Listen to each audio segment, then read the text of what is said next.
it can get away from us. And so that's why that statement of if it is at all possible. Now it may be that there's just for some inescapable reason I can't get away. But more often than not, for most of us, if not all of us, it is possible, we just haven't done it. It is possible, it might be difficult, it might be tricky, we just haven't committed ourselves to it. And so the handbook uses that language to say it is a sacrifice. It isn't necessarily easy to get the time. There may be something else I'd rather do with the weekend. But there's a value in this. There's a value in this. And the beautiful thing when a council decides to organize a retreat is it's a way of beginning to do something. It's a wonderful service for the other legionaries. Because let's face it, sometimes options for retreat houses, we just don't know what they are. We don't know where to get them, how to get in. Places can be booked, and we don't know where we'll fit.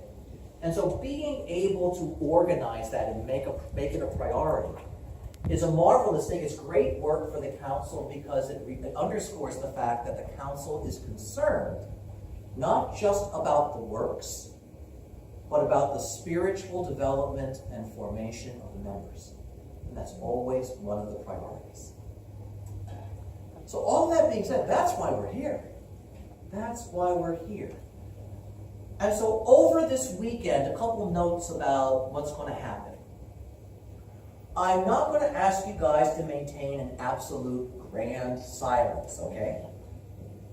Because that would miss a very important point of this weekend. You guys don't all know each other well, do you? One of the other values in a retreat like this is it gives you the opportunity over a weekend. We don't need to do fake icebreakers and things like that. We're together here for the weekend. And one of the values of these activities, these events that the councils organize, is so that the officers of the councils can get to meet the members, so the members can get to meet each other, so that we can strengthen our sense of the communion of the Legion. And so I'm just going to encourage you, over the weekend, don't always sit next to people you know. Okay? Make it a point to meet somebody that you didn't know before you came here. I'm not going to tell you how to do that. I'm not going to give you conversation starters. But it really is important that we do that because let's be honest. We go to council meetings. We all sit as our little group of officers. We go to retreats. We go with our friends. We sit with our friends, right? And so if we know it every Sunday in church. Everybody has their place in the church where they sit, right? And these are not bad things. But one of the points of a Legion retreat, a Legion event, is the members are expected to and encouraged to begin to get to know each other. Okay?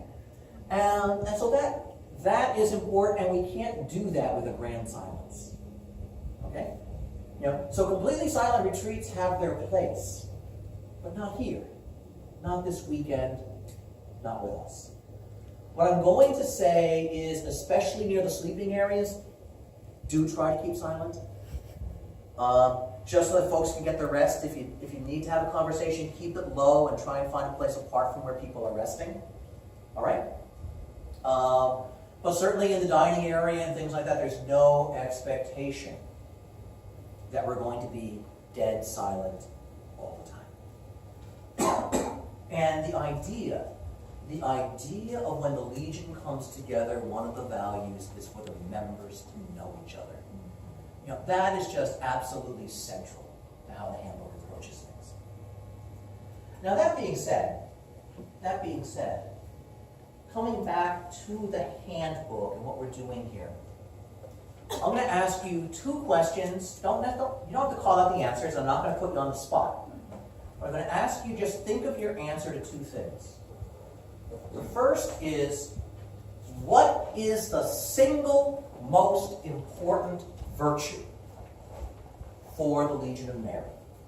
And second, of all the duties of the members of the Legion of Mary, what is the single most important? important duty. All right? Because you may find that the answers are surprising. Yes? Okay. The first question is, what is the most important virtue for the life of the Legion? There is a single virtue that gives life to the Legion. What is it? Nope. Okay. Second, of all the duties of the members, of all the obligations of the members, there is one that is more important than any other. It's good to know this stuff, isn't it? What is it? We have to come to all the meetings. Nope. Oh, my goodness. That's the risk you take when you call out. Getting to know you. Nope.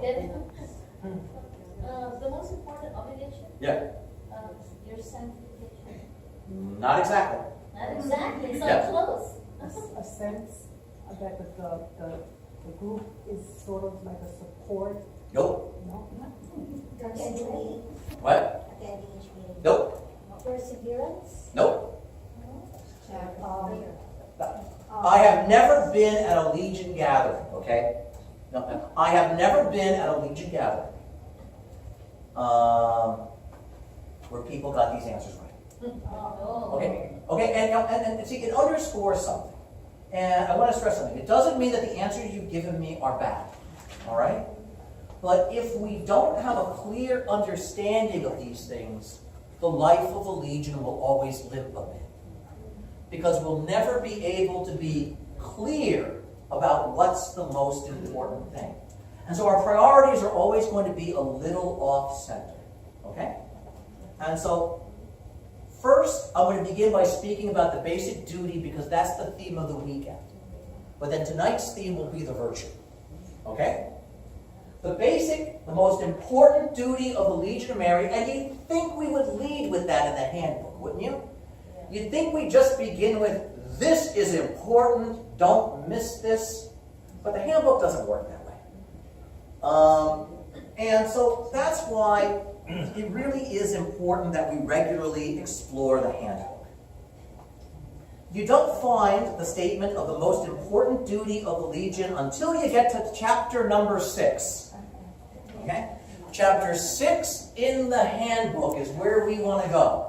But at least it's in bold print right at the top. Okay? Chapter 6 begins with the duty of legionaries towards Mary. And it says something remarkable. You know? And again, see, sometimes in the handbook, because it doesn't stop us and hit us over the head and say, notice this, we read it a dozen times, but it just doesn't register. This is one of those passages like that. Listen to what it says, though. The honoring of a Legion devotion to Mary by serious meditation and zealous practice is placed on each member as a solemn trusteeship of the Legion. Those are some heavy words. Solemn trusteeship. It gets better. It is to be regarded as an essential part of legionary duty, ranking before any other obligation of membership. Wow. Translate. That's what the weekend is for. But note those words. This ranks ahead of any other obligation. More important than the weekly attendance at the meeting.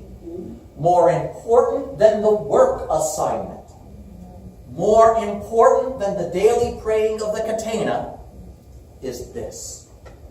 Because everything in the Legion, everything about the handbook flows from that.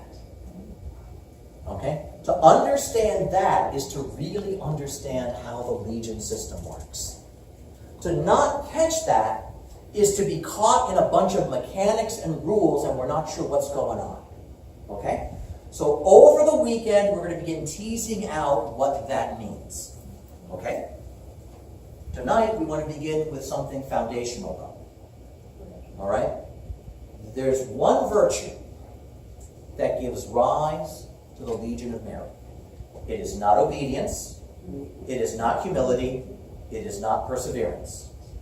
It's a virtue the handbook itself doesn't directly mention. But again, it gives rise to everything that's in the handbook. This is why, to understand the handbook, it helps to have a background in spirituality. Because you catch that while we're talking about all the details come from someplace. And if I miss where they come from, I miss how to fit everything together. Okay? And so the handbook begins with a story. The handbook of the Legion of Mary begins with the story of the very first Presidium meeting, doesn't it? Chapter 1 of the handbook begins with a story. It does that for a reason. This is where the Legion comes from. That's not just historical information. There's something important there. The Legion of Mary came into being on the evening of September 7th, 1921, in a small apartment in Dublin, Ireland. Okay? 100th anniversary of the Legion is only 4 years away. It's not too early to begin preparing. Seriously, these kind of big anniversaries, if you don't start thinking about them 2 or 3 years early, the day will come and you won't have anything planned to celebrate. September 7th, in the evening, in Dublin, 1921, almost 100 years ago. That was the vigil of the feast of the birth of Our Lady. That's why they came together on that date. The real question is, why did they come together? It wasn't because they were humble. It wasn't because they were obedient, and it wasn't because they were persevering. It was for another reason. Humility would not have gathered them. They weren't obeying anybody. Nobody told them to gather. And they hadn't started anything yet, so there was nothing to persevere in.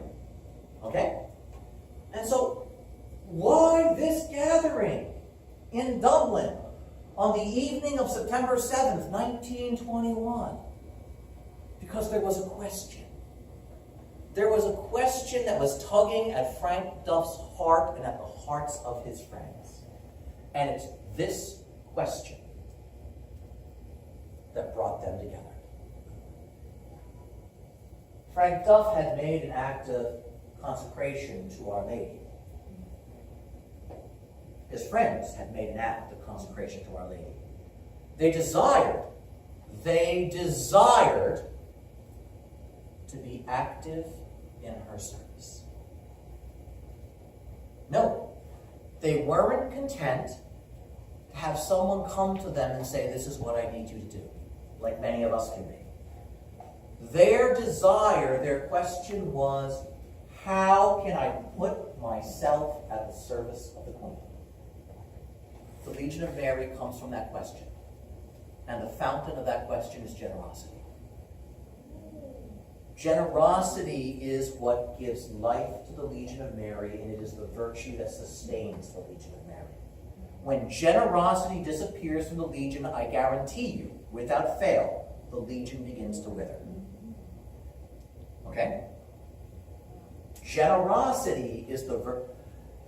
Because Frank Duff desired to be an active and engaged servant. We all know servants who aren't active, don't we? We know servants who aren't particularly engaged in what they're doing, right? They do their job, so we can't fault them for that, but there's nothing special about it, right? Frank Duff and his friends didn't want to be that kind of servant. They wanted to be the servant who didn't have to wait for the Queen to say, go do this. They wanted to be able to know what Our Lady wanted so well that as soon as they saw it, they would start doing it. Generosity. The virtue that gives rise to the Legion is generosity in the service of the Queen. It's not enough for me to sit and wait. I've given my life to Our Lady. I want to serve her, and I want to make sure it conforms to her will. That's why they got together. They all had that common desire to truly place themselves actively and with energy at the service of Our Lady. And note, they didn't want to be random. They didn't want to be arbitrary. They weren't content to say, oh, this seems like a good idea, let's go do that. They understood that simply being generous and motivated wasn't enough. We have to get it right. And so they came together and they began on their knees. Because it was not about the service of their impulses. It was not about my desire to found something. It was not about my need to be in charge. They began on their knees. Their activity and their generosity brought them to their knees. And the cool thing about that first Legion of Mary meeting was that even before they got to their knees, one of those women was very generous. Because she arrived early. The handbook doesn't say that Frank Duff did. But one of the women got there early. She got there early because she wanted to make sure everything was ready. Note what the handbook says about officers needing to arrive early at the meeting to prepare the place. Where does that come from? That comes from the first Presidium meeting. One of the women arrived early. She brought a table out. She put a white cloth on the table, 2 vases filled with fresh flowers that she brought, a statue of Mary, and 2 candlesticks. The only thing was missing were the words Legio Mariae and the vexillum. But that's where the Legion altar comes from. The Legion altar is not Frank Duff's invention. He had nothing to do with it. He added the vexillum and the writing later on. But Frank Duff didn't come up with the altar. The woman who arrived early did. And he was able to recognize that she was onto something. He didn't need to dictate that. He was happy to receive that from a member's generosity. And so the altar, the Legion altar that is set up at our meetings, is the echo of that original generous early arrival. That original generous creativity. It's not enough for us to come and pray the rosary. Our Lady should be there. We have to be with her. And it's not enough to plunk a statue down. We've got to do it right. Our Lady should have flowers. And there should be candles. Because we want to do this right. She's the queen. And so in the middle of all of this is this marvelous impulse. Where does this altar come from? Right there. Right there. The idea that if we're going to do this, it's not going to be halfway. And so even the getting on the knees part was a generous thing. And so Frank Duff and the others arrived and Our Lady was already waiting for them. They lit the candles and they began with the rosary. Just like our Presidium meeting does. We've added a few prayers, but that's basically what it is. That's basically what it is. And then, after the rosary, they got up from their knees and they began to discuss. Where are we going with this? What does Our Lady want us to do? Note that beautiful impulse. Generosity in the service of the Queen. And let's talk about why that's so important. Bluntly put, there are many humble people who don't do anything. They're humble, but you can't get a lick of work out of them. They're humble, but they take no initiative, right? We know this. And it's no fault. Some people are truly humble, but they don't go out of their way to do anything more than they're required. Generosity is what spurs the humble heart to action. Generosity is what says, okay, in all humility, I might say I'm nothing special. But generosity says, but I can still do something. I can still contribute something. And I want to. Many people are obedient and their obedience is nothing special. You know? Those of you who've raised children, you've had that experience of you've finally gotten your son or daughter to do what you've been asking them to for the last 6 weeks, and they're stomping their feet and they're grumbling, they do it, but it's angry, right? We've had those experiences in our own lives, right? Something's been imposed on us, we can't get out of it, and we do it, but it's minimal. We just want to get it done and move on. There's nothing special there. So much of obedience is merely doing the minimum. There's nothing great in doing the minimum.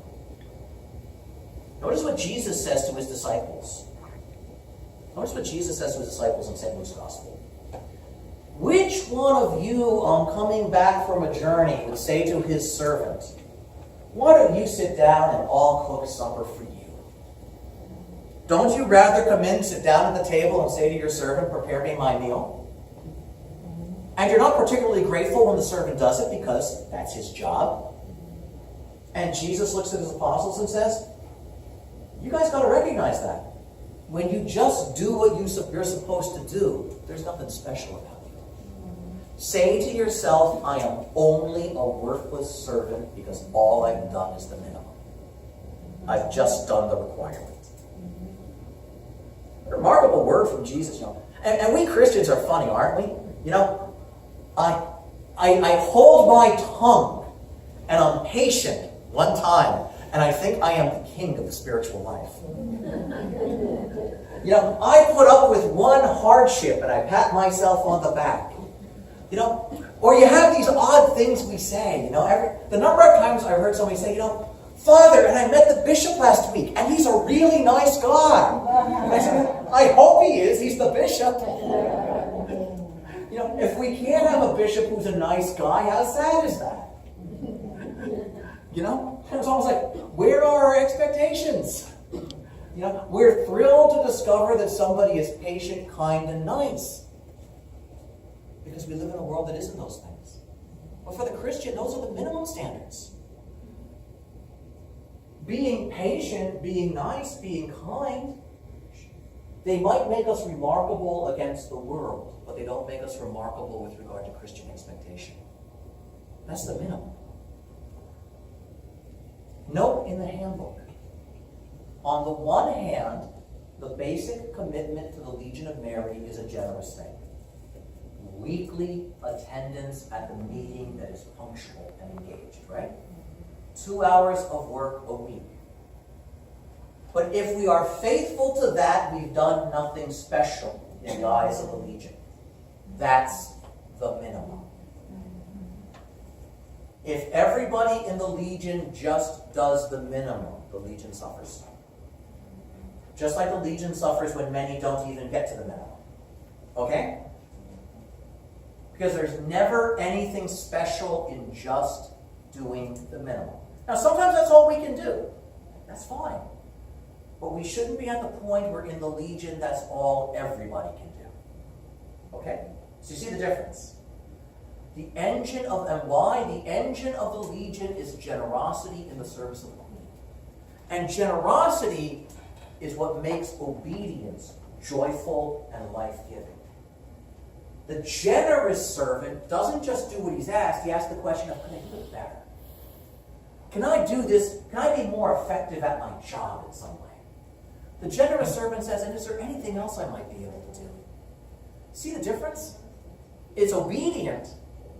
It's obedient, but it's looking forward. It's not looking at the point where I get to stop. It's saying, can I be better? Can I do a little more? And it's this attitude that gives energy to the work of the Legion. It's this attitude that gives energy to the meeting. It's this attitude that gives us quality reports, as opposed to mere lists of numbers or brief statements that don't say all that much. It's this attitude which allows us to make sure we have officers on our councils. And one of the persistent struggles the Legion has today is, in many places, the inability to find officers for the councils. And I'll be really blunt. It's a lack of generosity.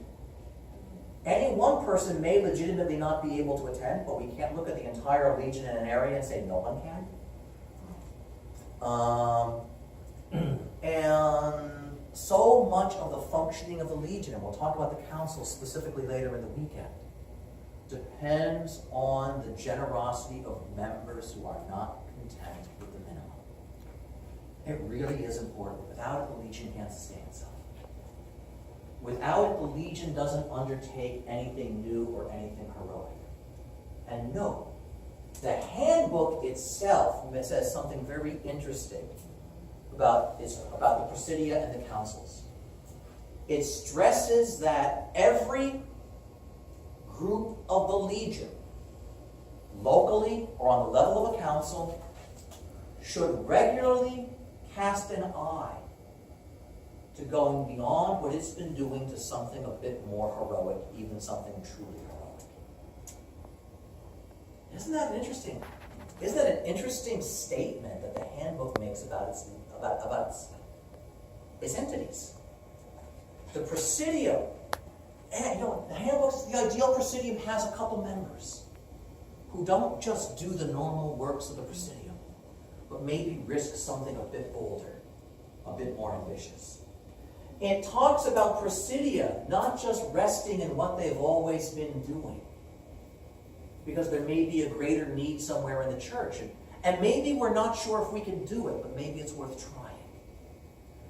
It encourages the councils in a region to take a look and just see, and maybe we can't, maybe we're not ready yet, but maybe with a little work we can get to the point of trying something new. You know what that is? That's not just saying be brave. That's not just saying be bold. It's saying have the generosity to even look there.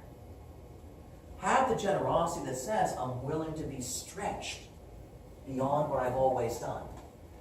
See, sometimes in the Legion of Mary we fall into a really bad habit and we keep giving the answer that's the way we've always done it, or that's what we've always done. There are very few questions that should receive that answer. Okay? Things about the basic structure of the Legion should receive that answer because it's constant. Right. But the kind of works we do, certain things about how we do them, those should be open to change and growth and improvement. Because that's what keeps them alive. And that's what keeps the Legion alive. Generosity is really the engine. It's generosity that brings us early to the meeting. It's generosity that says, I'm not just doing my work assignment, but I'm even going to ask maybe a more experienced member, do you have any secrets for how you do this? It's generosity that pays attention to how well I do my report. It's generosity that makes the officers of a council who maybe say, I don't have enough experience. Is there some way I could learn a little more about the handbook or about the Legion and the Spirit? Why? Because I want to improve my game too. It's generosity, which is the spur to become a Praetorian member. I want to really immerse myself in living both wings of the Legion commitment. And the specific form of generosity for the Legion is precisely generosity in the service of the Queen. That's the motivation. That's why we join the Legion. And it's the kind of thing we need to be aware of because it's just so easy to lose. Organizations start all the time with great enthusiasm, and as you get into the mechanics of getting the job done, the enthusiasm gets replaced by the mechanics of getting the job done. And if we're not careful, everything becomes a rut of routine. It's not that it's bad and the stability is good, but there's no longer that impulse that makes it great. And so that's the big thing. That this normal, in your parishes, do you ever meet this guy? There's the guy who, he's not exactly practicing his faith, but his life is a bit disordered. But he's around every now and then. it can be a woman too, I'm not talking about a guy. Because that's what I know. And at some point, one of his buddies from church talks him into going on a retreat. You know, when he goes on one of those Curcio weekends or one of the Christian Awakening, well, you know, one of those retreats that are geared to produce some kind of a reaction in the retreat. You know, and you often see this in a parish when this guy comes back from the retreat, and he's all of a sudden he's walking on clouds, man. He is on fire for Jesus. He's given his life to the Lord, and I am a different man. And he comes back and, Father, what can I do to help? And he wants to witness, he wants to testify, and if he can preach, and if he can teach, oh, he's thrilled. And he starts showing up at everything. You know, he's going to move the furniture. He's going to jump up and make a comment at the prayer meeting. He's going to do everything. About a month and a half later, nobody sees him. Right? Because the enthusiasm of the experience ran up against the mess of everyday life, and it dissipated. And in many places, you don't see this guy again until the next retreat. And you know, it's a common pattern. It's a common pattern. The Legion has to be aware that this can happen with us too. We can get new members who come in, and they want to be all about renewing the Legion even before they learn the Legion. We can get Presidium, and when we found them at first, they go like gangbusters. They're growing, and everybody's enthusiastic. This new, marvelous undertaking. You know, and then, you know, the business of trying to balance the Legion in my family. The new pastor's not as supportive as the old one was. All of these things could happen. One of the members was a real rock, got sick, and nobody else steps up. And the next thing you go, instead of doing this service and this activity accurately, authentically, and joyfully, we're limping. We're barely holding on, and we don't know what to do. Generosity is really important. This idea, this motivation, never to forget, why am I here? The legionary doesn't go to the weekly meeting simply because that's what the handbook says I should do. It's because I want to be active in the service of the Queen. We don't do our work assignment just because that's what the handbook says. It does say that. Why does it say it? Because we want to be active in the service of the Queen. And now let's talk about the essence of the handbook. To understand